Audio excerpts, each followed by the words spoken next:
في بداية تجربة معتمد جمال مع الزمالك كان في نقد كبير جدا بيتوجه للراجل ده. ناس شايفة انه مدرب مؤقت، ناس شايفة انه مش قد الضغوط والمسؤولية اللي عليه، وناس تانية مستنية اول تعثر عشان تشمت فيه. ولكن السؤال المهم دلوقتي، ليه النقد ده اتحول فجأة لثناء وشكر لمعتمد جمال؟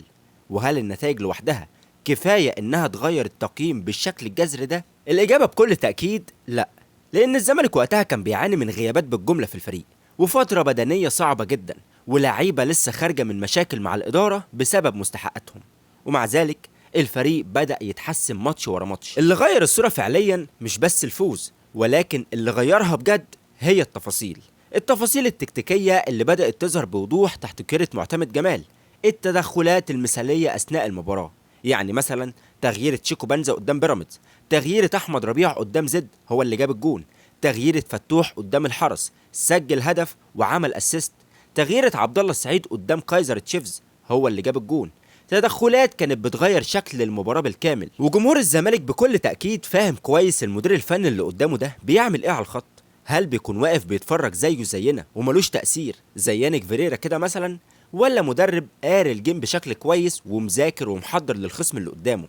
مباراة سيراميكا كانت هي النقطة السوداء في صفحة معتمد جمال معانا، ولكن كلنا عارفين أحداث المباراة دي. غير كده الفريق ما شاء الله في تحسن مستمر، وواضح جدا إن في شغل مدير فني بيحصل جوه الملعب. واهم نقطه بالنسبه لي كانت التحسن البدني. لو تلاحظ كده عزيز الزملكاوي هتلاقي ان الزمالك بقى بيقدر يخلص ماتشات في الدقايق الاخيره، وده اللي حصل بالظبط قدام الحرس ونادي زد، وحتى كمان قدام بيراميدز اللي قدرت تعمل عليها فرص كتيره جدا في اخر 10 دقايق من المباراه. وفي الحقيقه برضو دي مش صدفه، ده شغل مدير فني وشغل جهاز فني بالكامل بيحصل جوه الملعب. وبصراحه يعني واضح جدا شغل الراجل ده. في ماتش بيراميدز مثلا معتمد جمال نجح انه يعزل خطوط بيراميدز بالكامل، سواء بقى بالضغط او كمان بالمراقبه مان تو مان على نص ملعبهم، اجبرهم ان هم يلعبوا على الاطراف، وراح قافل منطقه الجزاء ب5 مدافعين. كمان معتمد جمال قدر يستغل تجميع اللعب في جبهه احمد فتوح ومحمود بن تايج، وقدر يخلق لبزيره مواقف تفوق في المساحات. كل ده بيقول ان في دراسه للخصم حقيقيه، وفي تنسيق واضح مع محللين الاداء في الفريق. واكتر حاجه جميله في معتمد جمال انه بيحسبها فني بس، ما بيحسبش مثلا هجوم الجماهير عليه ولا مكانته عند الناس، بيعمل الصح اللي هو شايفه حتى لو هيتشتم بسببه بعد المباراه. قرار مثلا اشراك محمد صبحي من بدايه المباراه قدام فريق ضغطه عالي زي بيراميدز كان قرار جريء جدا منه. لو الماتش ده مثلا تخيل معايا كده انه انتهى بهزيمه لا قدر الله، كان الكلام هيبقى قاسي جدا عليه. لكن هو قال انا قدامي خصم بيلعب بضغط عالي، محتاج حارس بيعرف يلعب برجله بشكل كويس، يبدأ لي هو الهجمة من تحت ويقدر يوصل كرات طولية دقيقة على رأس المهاجم المحطة بتاعي وهو ناصر منسي. نفس الفكرة في تغيير تشيكو بنزا. لو النتيجة دي اتغيرت بعد نزوله كان الاتهام هيبقى ده مدرب غبي وما بيتعلمش من أخطائه، والمطرطش ده أساسا لسه ملبسنا جون في مباراة زد. لكن المنافس كان ضاغط وسايب مساحات كبيرة في خط الباكات بتاعه، وخصوصا محمد الشيبي، فبالتالي محتاج سرعة في التحول. شيكو بنزا نفذ الدور ده على أكمل وجه، وحتى دفاعيا فهو كان موجود وبقوة كمان. اي حد فاهم كرة هيشوف ان القرارات دي كانت صح فنيا جدا من معتمد جمال. وده باختصار كده عزيز الزملكاوي، لان المدرب بتاعنا اشتغل على الخصم، شاف نقاط قوته ونقاط ضعفه وحط افكاره المناسبة ليها، واختار اللعيبه اللي تقدر تنفذ الافكار دي. ومن اهم اسباب الانتصارات في الفتره الاخيره من وجهه نظري هو الجهاز المعاون لكابتن معتمد جمال.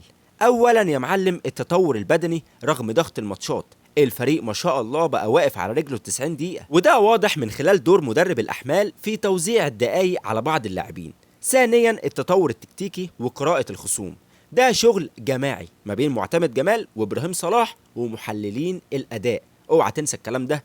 ثالثا جاهزية حراس المرمى وتقليل الأخطاء، وده يرجع لمدرب الحراس بتاعنا. رابعا الجهاز الطبي وسرعة عودة المصابين في وقت صعب جدا. ومع كل ده يجي دور مهم جدا جدا جدا لكابتن عبد الناصر محمد، اللي من خلال هدوءه وخبرته وقدرته قدر يسيطر على لعيبة ويحافظ على تركيزهم. ولكن حذاري ثم حذاري ثم حذاري، حذار التهاون في أي ماتش من الماتشين الجايين سواء الاتحاد أو إنبي. الاتحاد دلوقتي يعتبر في مراكز الهبوط، هيموت نفسه على نقطة منك، لازم تنزل المباراة دي ضاغط بكل قوتك، تحديدا يعني ال6 بونت بتوع ماتش انبي والاتحاد حياة او موت. ان شاء الله ان شاء الله يكونوا من نصيبنا. ولكن لا قدر الله حصل اي تعثر في الماتشين دول، فده معناه باختصار كده ان كل اللي انت عملته في الفترات اللي فاتت ملهوش اي لازمه. اتمنى بقى من كابتن معتمد جمال انه يبدا يصلح مشكلاته وسلبياته في الماتشات اللي فاتت في الفتره الحاليه. طب ليه يا كابتن هادي؟ هقول لك على طول، بسبب ان معتمد جمال في الفتره الحاليه ما علوش ضغط جماهيري، مفيش نقد من الجماهير، بل بالعكس دي الجماهير بتشكره وبتحييه وبتقدره على المجهود اللي بيعمله مع الفريق دلوقتي، وشايفينه ان هو احسن مدير فني يمسك الزمالك في الفتره الحاليه. فحته الضغوط الجماهيريه دي مش موجوده عندك.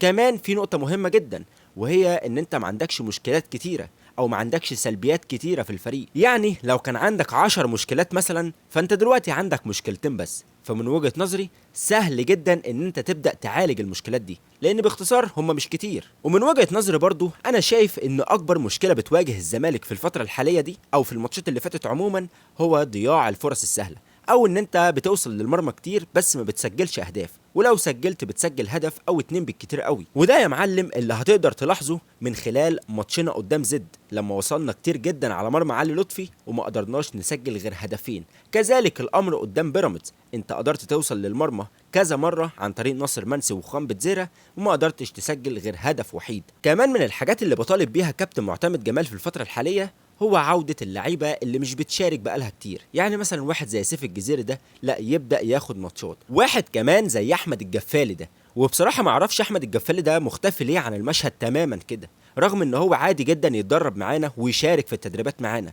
ولكن بصراحة معرفش، يعني ده هيكون انسب بديل لاخوان بتزيرة، احسن كمان من عدي الدباغ، ولاعب مهاريا قوي جدا. كمان يا جماعة اللعيبة الناشئين اللي كانوا بيشاركوا في الفترات اللي فاتت وما بقناش بنسمع عنهم حاجة، يعني واحد مثلا زي يوسف الفرنسي ده، يوسف وائل، ما مش بيشارك ليه او حتى مش بيتدرب معانا ليه؟ لاعب كويس جدا وينفع ان انت تعتمد عليه في الماتشات اللي جاية، خصوصا يعني ان انت ما عندكش غير احمد ربيع في المركز ده. وكذلك الامر مع اللاعب انس وائل، برضه لاعب زي ده معرفش مش بيشارك معانا ليه، رغم ان هو انسب بديل لاخوان بتزيرة ومهاريا قوي جدا. وايمن امير عبد العزيز، اللاعب اللي لسه مسجل هاتريك في نادي الاتحاد، ده برضه يا جماعه لازم نبدا نديله ماتشات ويبدا ان هو يدخل معانا في السكواد بتاعنا شويه. مهم جدا بقى في الفتره الحاليه ان انت تاخد كل ماتش بماتشه، كل ماتش كانه ماتش كاس. عندنا الخصم الجاي خصم نادي الاتحاد السكندري، خصم صعب جدا من وجهه نظري وعامل سلسله انتصارات، يعني عامل 3 فوز تقريبا على التوالي.